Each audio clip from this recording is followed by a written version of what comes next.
헌신은 실패 극복과 회복을 위한 기회입니다. 이것이 오늘 말씀의 주제입니다. 우리는 하나님의 역사를 이렇게 저렇게 역사하시는 방법을 제한하지 말아야 됩니다. 예수님이 병을 고쳐주실 때도 여러 방법이 있지 않았습니까?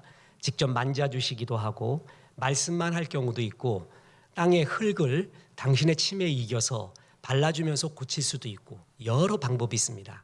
한 가지의 방법만 있는 것이 아닙니다.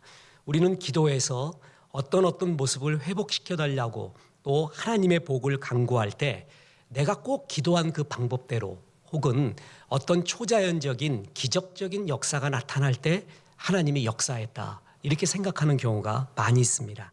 그것도 물론 역사입니다. 그러나 하나님의 역사는 그것에만 제한되어 있지 않다라는 것입니다. 지금 저와 여러분이 만나서 예배드리고 있잖아요. 그리고 하나님의 말씀을 듣고 있잖아요. 이게 여러분의 기도의 응답입니다. 나에게 복을 주십시오. 나에게 길을 열어주십시오.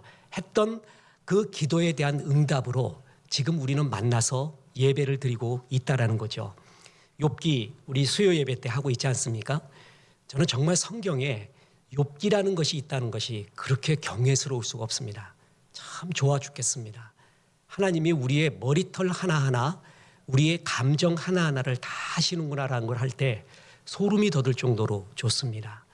그 질문하는 고난의 이유에 대해서 묻는 욥 앞에 하나님이 그 욥을 회복시켜주는 방법이 어떤 방법이었습니까? 창조의 세계를 보여주죠. 욥의 실존을 벗어난 문제를 벗어난 저 밖의 이야기를 해주고 있습니다. 특히 괴물에 대한 이야기, 베헤못과 리워 야단의 이야기가 그 이야기의 하이라이트이거든요. 그 이야기를 해주면서 욥이 그 얘기를 들었을 때 치유가 돼요. 하나님의 치유의 방법은 정말 여러 가지가 있구나. 하나님, 저는 주의 축복이 필요합니다. 주의 축복, 주의 복을 주십시오. 라고 기도했어요. 그랬더니 하나님이 사람을 보내줬어요. 나를 복 주기 위해서. 근데 문제는 뭐냐면 내가 그 사람을 알아보지를 못해요. 내가 복을 달라고 기도했기 때문에 하나님이 나한테 사람을 보내줬거든요. 그 사람과 만나 동행해라. 그러면 너에게 축복 어린 삶이 있을 것이다 라고 사람을 만나게 해줬단 말이에요. 기도는 복을 달라고 기도해놓고 주님이 그 응답으로 사람을 보내줬는데 그 사람을 알아보지를 못해요. 그러면 어찌 되겠습니까? 우리가 기도하잖아요. 그 기도에 대한 응답이 참 여러 가지로 옵니다. 나는 실패를 했어요. 그리고 회복되기를 원해요. 그래서 주님 저에게 회복시켜 주십시오 라고 기도를 했어요. 그랬더니 하나님이 오늘 본문에서 너에게 회복시켜 주기 위해 실패를 극복하기 위해 그리고 다시 회복하여 주님이 역사하기 위해 너에게 헌신의 기회를 주겠다 이렇게 말해요. 헌신은 말이에요. 하나님이 나를 실패한 나를 극복하게 하고 회복시키는 방법 중에 하나입니다. 오늘 그 말씀을 나누고자 합니다. 오늘 본문은 첫째, 헌신은 실패의 극복과 회복을 위한 기회라는 것입니다. 그렇습니다.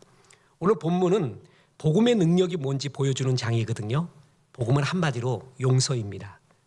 용서라는 것은 더 쉽게 이야기하면 두 번째의 기회, 다시 기회를 준다는 의미예요. 그리고 기회에 응답을 하잖아요. 그러면 하나님의 복이 다시 임하는 거예요. 그게 용서의 의미고 복음의 의미입니다. 야곱은 12아들이 있었습니다. 레아의 소생에서 10명이 있었고 라헬의 소생에서 요셉과 베냐민 2명이 있었습니다. 그중에 레아의 소생이었던 시므온과 레위라는 사람이 있는데 시므온과 레위는 레아의 둘째, 셋째 아들이었습니다. 그런데 이 둘은 너무 친해요. 그래서 표준 세번역에 보면은 단짝 형제라고 말합니다. 보세요. 창세기 49장 5절에 시므온과 레위는 단짝 형제다. 이렇게 말했어요. 둘이 꿍짝꿍짝 잘 맞았나 봐요. 그래서 둘째, 셋째가 이렇게 잘 맞았어요. 근데 문제는 이 둘이 합력하여 악을 이루었다는 데 있습니다. 창세기 34장에 보면 야곱의 가족들이 세겜성에 거하게 됐을 때 딸 디나가 히위 족속의 추장인 그 사람의 이름도 세겜이에요. 세겜에게 추행을 당합니다. 그런데 그 추장이요 디나를 흠모하게 되었나 봐요. 결혼하자고 요청을 해옵니다. 이 이야기를 듣고 야곱의 아들들은 히위 족속이 모두 할례를 받아야지만이 통혼할 수 있다고 속입니다. 그래서 왕부터 해갖고 휘위족속의 남자들이 전부 할례를 행해서 그 고통이 가장 극심할 3일 즈음에 시므온과 레위가 칼을 차고 갑니다. 그래서 그 휘위족속들을 남자들을 다 죽이고요, 노략질까지 하고 딸 디나를 데려오게 됩니다. 이 이야기를 들었을 때 아버지 야곱은 기절하게 됩니다. 이런 일이 있는가? 믿음의 조상이 되어 축복의 근원이 돼야 될 우리의 가족이 악의 근원이 됐구나 하면서 시므온과 레위를 저주하게 됩니다. 그 내용이 창세기 49장 5절에서 7절에 나옵니다. 시므온과 레위는 형제요, 그들의 칼은 폭력의 도구다.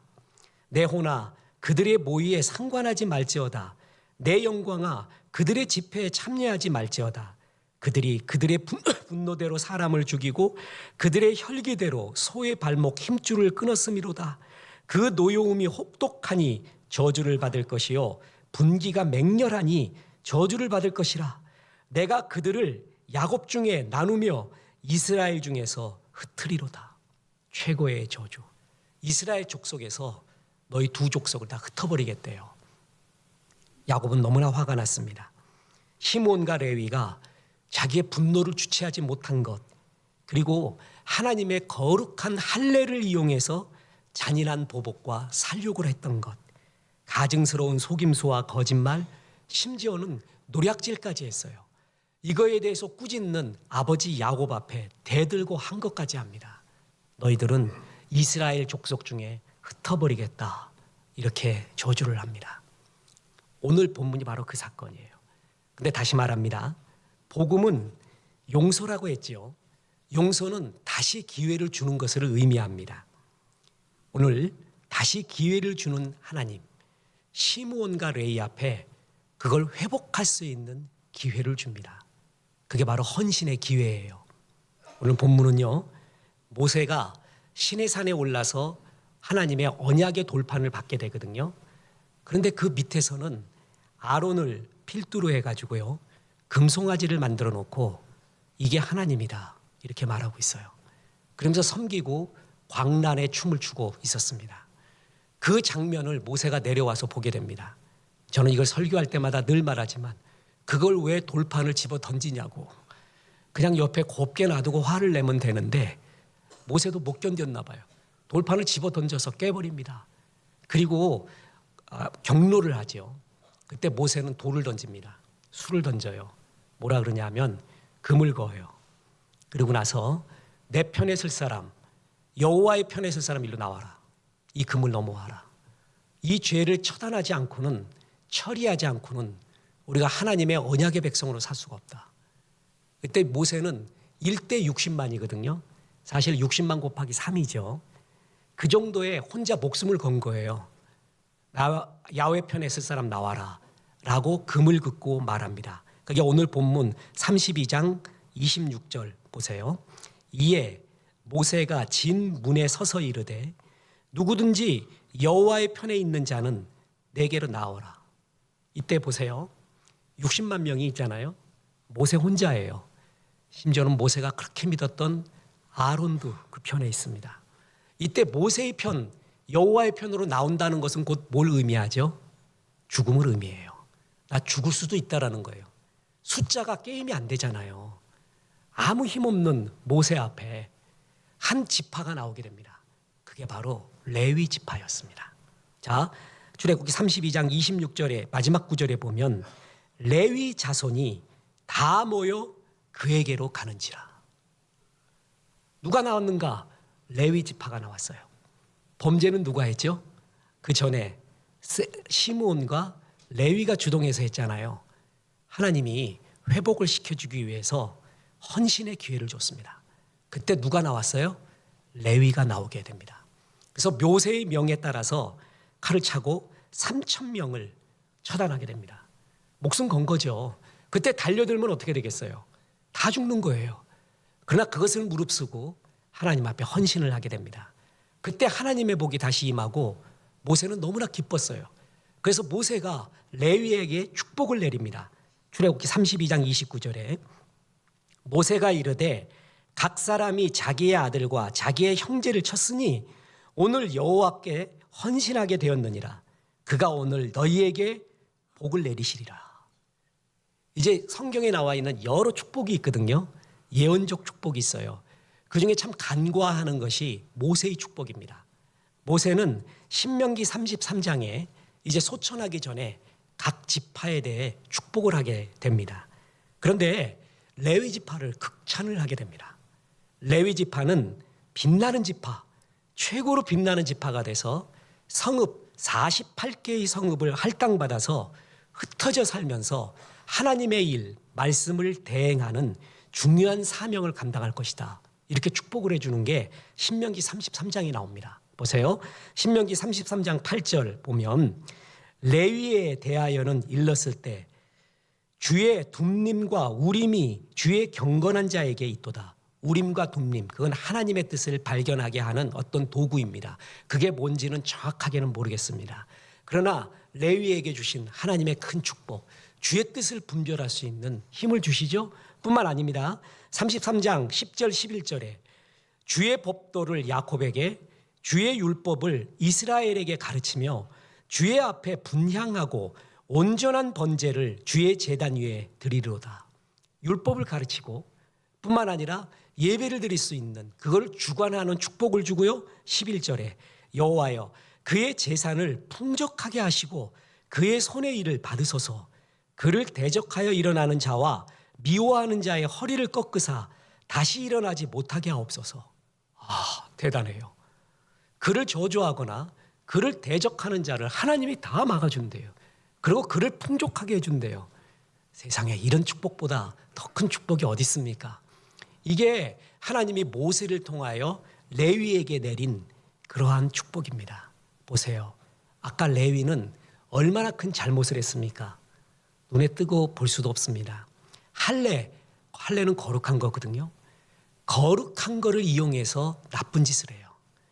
할례 세겜 족속한테 말하고 난 다음에 그것을 행할 때 노략질하고 속이고 죽이고 그래서 디나를 데리고 와요. 야곱이 얼마나 속상했으면은 너는 온 이스라엘 지파 중에 흩어버리리라 이랬거든요. 근데 그 말이 참 멋있어요. 아이러니하거든요. 진짜 흩어졌어요. 말 그대로 흩어졌어요. 근데 좋은 흩어짐이에요. 모든 곳에 레위가 안 속하는 곳이 없습니다. 다 속해서 모든 지파를 축복하는 그런 축복의 지파가 되어버렸어요. 왜요? 바로 이 헌신의 기회. 금송아지 사건 때 금을 그어놓고 내게로 나와라. 누가 나올까? 이 헌신의 결정적인 장면 때 레위가 나오게 됩니다. 그래서 저주가 풀려요. 그래서 다시금 축복이 임한 거예요. 성경을 보십시오. 하나님은 반드시 다시 기회를 주십니다. 아까 모세가 돌판을 깨뜨렸다고 했잖아요. 대단한 노인네예요. 어떻게 이런 일을 했어요? 근데 하나님이 거기서 그치지 않습니다. 출애굽기 34장 1절에 보면 여호와께서 모세에게 이르시되 너는 돌판 둘을 처음 것과 같이 다듬어 만들라. 네가 깨뜨린 처음 판에 있던 말을 내가 그 판에 다시 쓰리니. 하나님 참 속도 좋으세요. 그래서 다시 그냥 만들래요. 내가 다시 주겠대요. 다시 기회를 주는 하나님이잖아요. 베드로 보세요.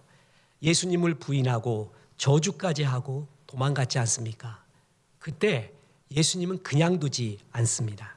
다시 나타나요. 그러고 나서 예수님이 베드로에게 묻는 게 네가 날 사랑하냐? 사랑했었냐? 라고 물었잖아요. 과거형으로. 그럼 할 말이 없어요. 사랑은요. 그에게 할 말이 있게 만들어주는 거예요. 할 말이 있게 만들어줘요. 그리고 힘을 내주게 하는 게 사랑이거든요. 그래서 사랑했었냐? 그러지 않고 지금 사랑하냐? 라고 묻습니다. 보세요. 요한복음 21장 17절에 세 번째 이르시되 요한의 아들 시몬아 네가 나를 사랑하느냐 하시니 주께서 세 번째 네가 나를 사랑하시냐 하심으로 베드로가 근심하여 이르되 주님 모든 것을 아시오매 내가 주님을 사랑하는 줄을 주님께서 아시나이다.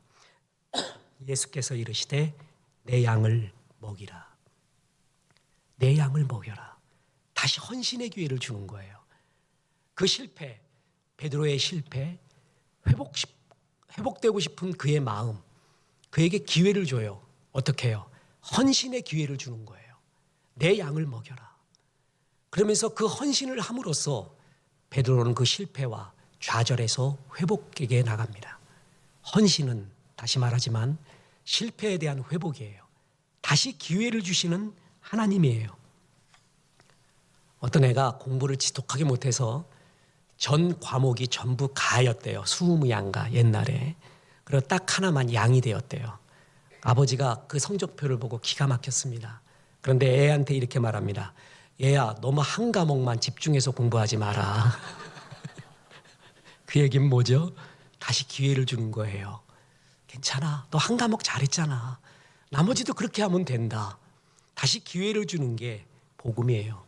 탕자의 아버지를 보세요. 여기에 핵심이 뭐죠? 탕자에게 다시 기회를 줍니다. 그게 바로 용서예요. 비록 그리스도인이라 할지라도요, 이 정신과 치료를 받는 경우가 요즘 많아집니다. 여러 이유가 있는데 그 중에 하나가 뭔지 아세요? 용납받지 못하는, 용서받지 못하는 가정에서 자라나잖아요. 그러면 참 정신치유가 필요할 정도입니다. 용납하고 이해해주고 사랑해주는 과정에서 태어나잖아요. 그러면 잘못했습니다도 쉽게 말합니다. 회복도 쉬워요. 근데 그 용납이 허용되지 않는 가정에서 태어나잖아요. 그러면 죽어도 잘못했다고 소리하지 않습니다. 잘못했다고 하면 큰 벼락이 치니까 끝내 거짓말을 해버립니다. 그리고 한번 무너졌을 때 다시 일어나는 힘이 거의 없습니다. 용서가 있는 곳, 용서는 다시 기회를 주는 거예요. 하나님은 반드시 기회를 주거든요. 그래서 성도는 뒤로 돌아보아서 톱밥에 톱질하지 않아야 돼요. 옛날 자꾸 생각하지 마세요. 뒤를 돌아보잖아요. 그러면 소금 기둥이 되어버립니다. 좀비가 되어버려요. 하나님이 반드시 다시 기회를 주니까 그 기회를 잡을 준비를 하고 있어야 돼요. 하나님이 나의 회복을 위해서 기회를 주신다. 오늘 본문은 그 회복의 기회가 뭘로 온 거예요? 헌신으로 온 거예요. 헌신의 기회를, 헌신의 자리를 나한테 보여줌으로써 그 헌신을 붙잡았더니 내가 회복이 되는 겁니다. 에베소서 5장 16절에 보면 이런 구절이 나옵니다. 세월을 아끼라. 때가 악하니라. 세월을 아껴라. 엑사고라조 메노미 카이론. 카이론은 결정적인 시간, 언더 크리티컬 타임이라는 거죠. 너에게 많은 시간이 있지만 결정적인 기회, 크리티컬 타임, 결정적인 그 기회, 너를 결정적으로 변화시키는 그 기회는 많지 않다. 그걸 엑사고라조 메노이, 살아, 건져 올려라. 그래야 네 것이 된다. 그래서 그냥 세월 아끼라는 게 아니라 너에게 주어진 결정적인 기회, 그게 많지 않습니다. 세상 사람은 나에게 인생에 3번의 기회가 온다고요? 성경에 그런 말 어디 있습니까? 한 번 올런지 2번 올런지 모릅니다. 하나님이 나에게 기회를 줘요. 그걸 잡아야 돼요. 레위는 그걸 잡은 거예요. 회복의 기회를 잡은 거예요. 헌신을 함으로써요. 마귀는 시간이 많대요. 그래서 하나님이 나한테 결정적인 사람을 보내주거든요. 결정적인 헌신의 기회를 줘요. 다음에 하래요. 다음에 또 기회가 있대요. 다음에도 또 이런 일이 있대요. 그러면서 자꾸 미뤄요. 하나님은 말합니다. 엑사고라조 메노이 카이론. 결정적인 시간을 사야 된다. 결코 뒤로 미루지 마라.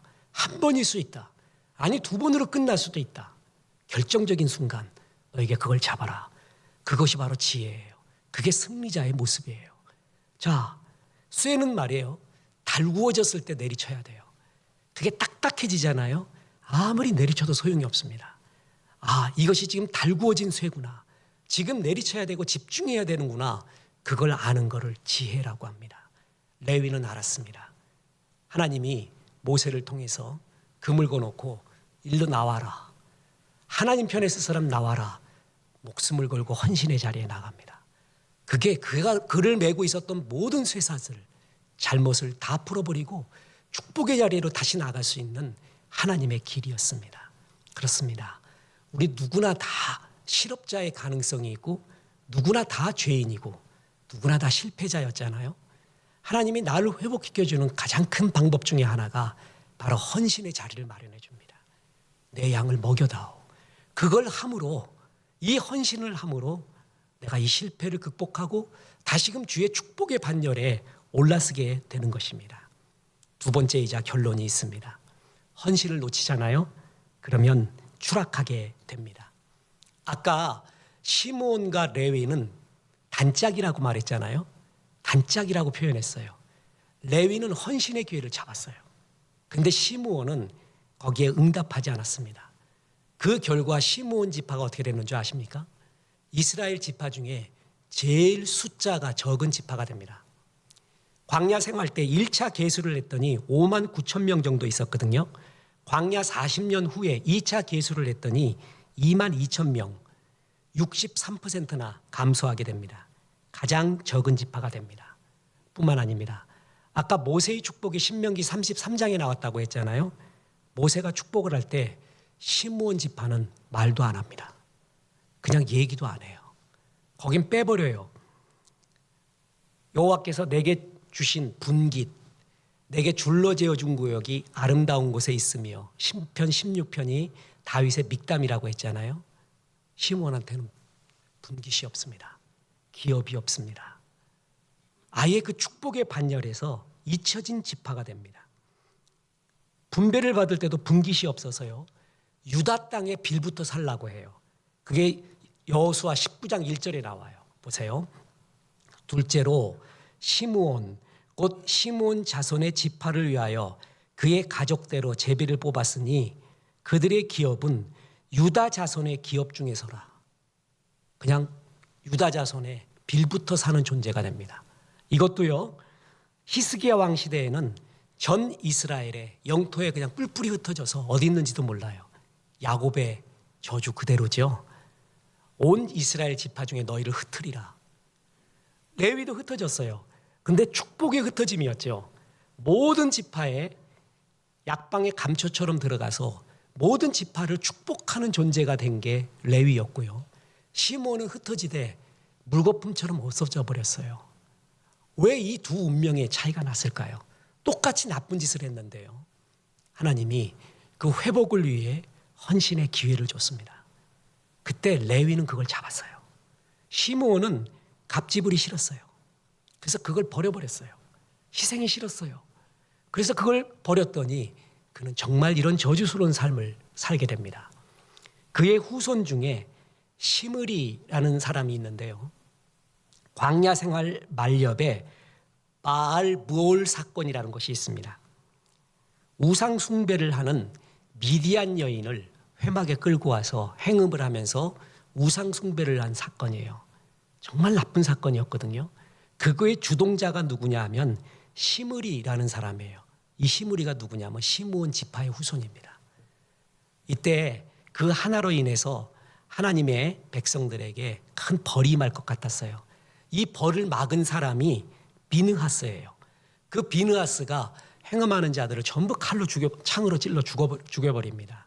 그 비느하스가 누구냐 하면은 레위 자손 아론의 손자입니다. 참 역사가 이렇게 흘러가게 됩니다. 다시 말합니다. 정말 시므온 지파는 물거품처럼 없어지고 나쁜 일 할 때 끼어듭니다. 시몬과 레위는 단짝이었어요. 나쁜 짓도 같이 했어요. 근데 레위는 하나님이 주시는 헌신의 자리에 그는 기꺼이 나갑니다. 그 헌신이 나를 회복하는 길이었어요. 우리는 잘못 착각을 해서요. 헌신이 주님 좋게 하는 일, 나 희생하는 일로 생각을 합니다. 주님이요. 천지 만물을 지었잖아요. 다시 말합니다. 내가 이거 1만 개를 만들어 하나님께 드린들 주님은 말씀 한마디로 이거 1조개도 만듭니다.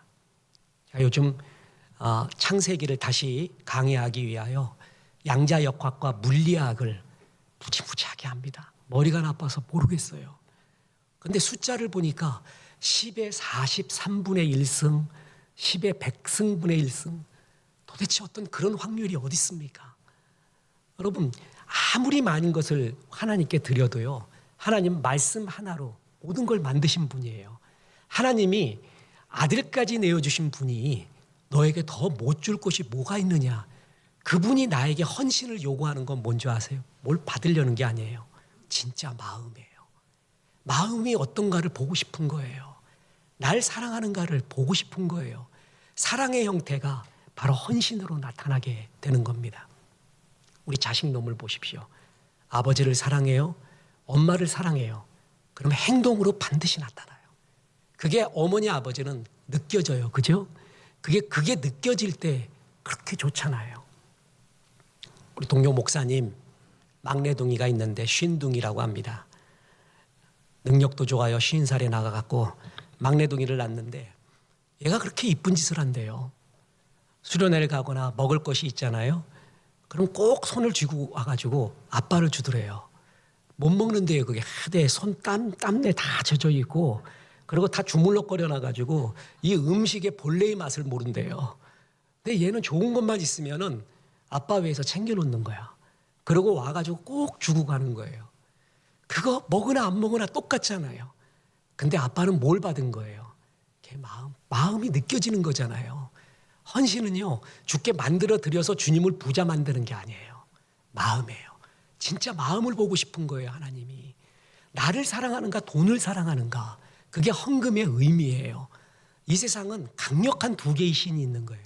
야훼 하나님, 마켓신, 돈신이에요. 만몬신이에요. 그때 하나님께 드리는 게 헌금과 헌물의 의미 아니에요? 시므온은 그걸 거부해요. 근데 레위는 그 헌신을 붙잡은 거예요. 그때 리더가 되고 역사가 일어나게 됩니다. 리더의 3대 조건이라는 것이 있습니다. 하나는 비전을 제시할 줄 알아야 되고, 둘째는 헌신을 해야 돼요. 셋째는 공감을 해야 돼요. 이게 리더의 3대 조건이거든요. 헌신. 내가 이 공동체를 위해 헌신하지 않은 사람이 어찌 권위가 있겠어요? 헌신은 하나님이 날 축복하기 위한, 회복시켜주기 위한 귀한 은혜예요. 그래서 보세요. 레위는요, 전에 저질렀던 죄의 그 무거움보다도 하나님 앞에 하나님의 것을 유일하게 택했다라는 스토리가 있는 삶, 간증이 있는 삶으로 바꿔버립니다. 그 죄의 무거움보다도 더 큰 아름다운 스토리로 그를 덧입혀줘요. 그래서 그 사람으로 기억을 해줘요. 헌신이 하나님의 은혜를 위한 그러한 갑지불의, 그래서 회복의 길이라는 것이죠. 만약에 이런 하나님이 주시는 헌신의 자리 거부하잖아요. 거부해도 돼요. 그러면 시므온처럼 돼요. 뿐만 아닙니다. 아무개가 돼요. 난 참 이 표현이 너무나 멋있거든요. 구약에 고엘이라는 제도가 있는데 예수님의 십자가를 상징하는 그림자예요. 점진적 계시라는 게 있거든요. 구약에 나타난 많은 사건들이 예수님의 십자가를 점진적으로 보여주고 있는 그림자인 경우가 많습니다. 그 중에 하나가 고엘이에요. 고엘이라는 사건은 어떤 사람이 뭘 잃었어요. 갚을 능력이 없어요. 이제 굉장히 비참해져요. 그때 친척 중에 능력자가 있어야 되고 자원하는 마음이 있잖아요. 그러면 그를 도와주고 그를 위기에서 구해주는 제도, 그거를 고엘이라고 합니다. 룻이라는 여인에게 고엘이 있었어요. 그런데 그 친척이 자기의 책임을 다하지 않습니다. 싫대요. 그랬더니 그의 이름이 아무개가 됩니다. 룻기 4장 1절에 보면 이런 구절이 나와요. 보아스가 성문으로 올라가서 거기 앉았더니 마침 보아스가 말하던 기업 물을 자가 지나가는지라. 보아스가 그에게 이르되 아무개여 이리 와서 앉으라 하니 그가 와서 앉으매. 성경은 그 사람의 이름을 아무개라고 합니다. 너무 재미난 표현이에요. 그 사람 이름이 뭐예요?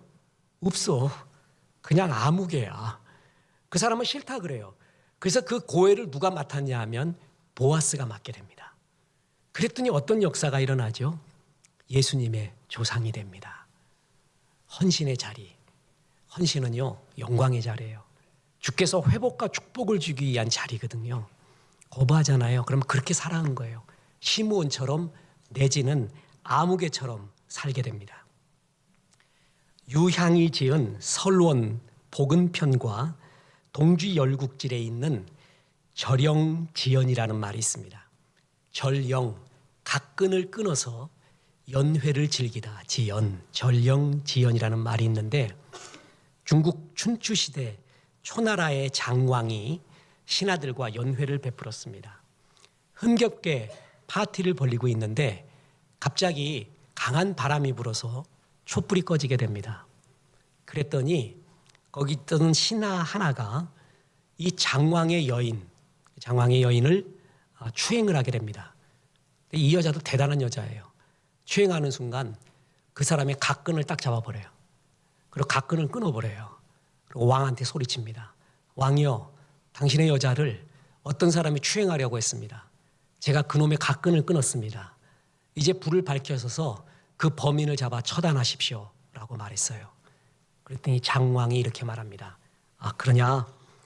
지금부터 이 연회를 즐기는데 모든 신하들은 자기의 각근을 다 끊으라. 그래서 연회를 즐기자라고 얘기했어요. 그래서 거기 있는 신하가 모두가 각근을 다 끊어버려요. 다시 불이 밝혔어요. 모든 신하의 각근이 어떻게 돼요? 다 끊어져 있어요. 범인이 누군지 몰라요. 그런 뒤에 3년이 흘렀습니다. 초나라와 진나라가 전쟁이 벌어지게 됐는데 이 초나라가 진나라에 밀리게 됩니다. 그럴 때 5번의 결정적인 그 전장 싸움에서 선두에 서서 목숨을 걸고 왕의 목숨을 이끌어내고 초나라를 구해내는 장수가 있었습니다. 장왕이 너무나 감동을 했습니다. 그래서 그 장군에게 말했습니다. 과인이 덕이 부족해서 그대처럼 뛰어난 신하를 일찍 알아보지 못했구나.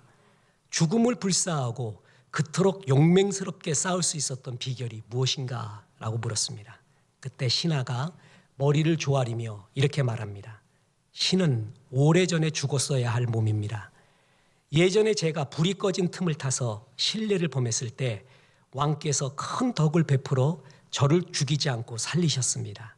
저는 감히 그 은혜에 보답하기 위하여 항상 기회를 생각하고 있었습니다. 간뇌를 땅에 흩뿌리고 목에서 솟구치는 피로 적을 적실 나를 손꼽아 기다리고 있었습니다. 신이 바로 그날 밤 각근을 뜯긴 자입니다. 왕이 살려줬습니다. 저는 이 은혜에 보답하기 위하여 목숨을 바쳐 헌신할 날을 기다리고 있었습니다. 덕을 베푼, 그래서 다시 기회를 준 그 왕 이야기, 그것을 정말 목숨을 걸고 갚으며 헌신했던 이 사람의 도리, 여러분 이것이 정말 멋지지 않습니까? 주님이 우리의 죄를 다 덮어지고 십자가에 죽으셨습니다. 뿐만 아니라 우리는 현실 속에 수많은 실패를 그리고 잘못을 저질러 왔습니다. 주님이 그것을 회복시키기 위해 예수께서 십자가에 죽으시고 또한 헌신의 기회를 내 앞에 놓아놓았습니다. 네가 이 일을 맡아다오. 저 일을 해다오. 그러므로써 너의 죄의 너의 모습이 아닌 이런 아름다운 헌신의 스토리가 있는 너로 기억하고 싶다. 헌신은 실패 회복과 다시 회복을 위한 하나님이 주시는 기회라는 것이죠. 여러분 오늘 헌신표 다 받아보셨죠? 부담이 아니에요. 헌신을 희생이라고만 생각하지 마십시오. 제가 목사를 함으로요 이런 말 하는 게 아닙니다. 정말 이거는 담임 목사기 때문에 하는 말이 아니에요. 주 앞에 헌금을 해라, 헌신을 해라. 담임 목사기 때문에 담임 목사의 최고의 영광은 뭔지 아세요? 부흥이에요. 담임 목사의 최고의 우상이 뭔지 아세요? 부흥이에요. 부흥은 양날의 칼이에요. 이건 진심으로 말하는 거예요. 헌신의 자리는 축복의 자리예요. 그걸 함으로써 하나님께서 나에게 회복과 자리매김과 영광의 길을 이렇게 주어지고 있습니다. 여러분 모두가 나의 은사에 은혜에 맞는 헌신을 함으로 회복시키십시오. 그리고 다시 일어나십시오. 자랑스러운 레위 지파가 되십시오. 헌신은 실패 극복과 회복을 위한 기회입니다. 기회 잘 잡으십시오. 그래서 축복의 존재 되시기를 주 예수의 이름으로 축원합니다.